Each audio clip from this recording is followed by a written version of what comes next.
स्वागत है सभी का डिजिटल शिक्षा विहार यूट्यूब चैनल पे। आपका अपना परिवार डिजिटल शिक्षा विहार। देखिए, आज इस मुद्दे पे चर्चा होने वाला है कि हम 10th का स्टूडेंट है और बहुत कम समय बचा हुआ है, तो कैसे तैयारी करें। देखिए, अभी जो है एवरेज स्टूडेंट यानी कि जो कि हाईएस्ट स्टूडेंट होगा वो तो अभी 10 घंटा एवरेज पढ़ाई करता होगा।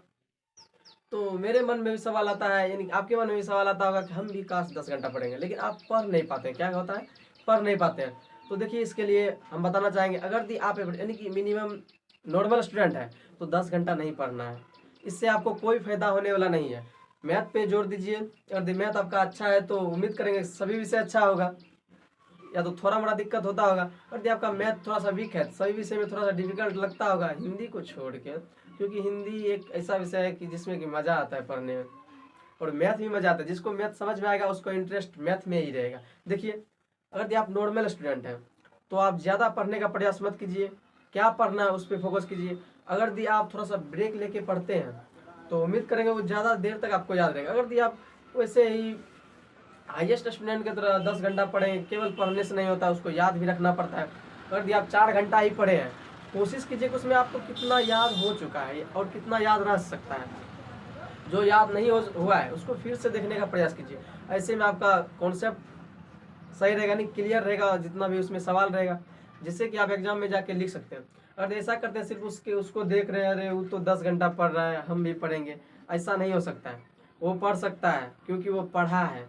आप नहीं पढ़े हैं, आप उतना नहीं पढ़ सकते।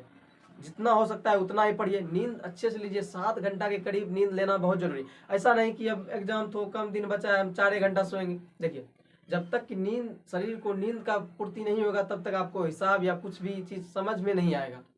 चाहे आप कितना भी प्रयास कर लीजिए, समझ में नहीं आने वाला है। इसलिए 7 घंटा के करीब नींद लीजिए। घूमने फिरने का भी समय निकालिए, और कभी भी समय बना के नहीं पढ़ा कीजिए।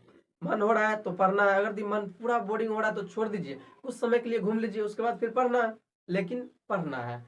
और जो पढ़िए उसको फिर से रिवाइज जरूर कीजिए, क्योंकि अगर आप अभी मैथ पढ़ते हैं या फिर साइंस पढ़ते हैं तो अगर 10 मिनट के बाद बैठेंगे, दूसरा विषय लेके बैठेंगे, तो दूसरा विषय तो पढ़ रहे हैं लेकिन पीछे वाला आप गायब हो जाइएगा। अगर ऐसा हो भी रहा होगा कि पीछे वाला गायब हो जाता है, तो इसके लिए सिर्फ एक ही उपाय है। जो पढ़े हैं, जिसके लिए हम ब्रेक लिए हैं, अगर जो पढ़ के हम ब्रेक लिए, अगर फिर से पढ़ने के लिए बैठेंगे, उसको पहले रिवाइज करना, एक बार जरूर पढ़ लेना। क्या करना है, एक बार पढ़ना है। अगर उसको आप एक बार पढ़ लेते हैं, माइंड में जो सेट हो जाएगा। क्या हो जाएगा, सेट। हम ये नहीं कहेंगे आप भूलिएगा नहीं उसको, लेकिन हम ये कहेंगे जल्दी नहीं भूलिएगा आप उसको।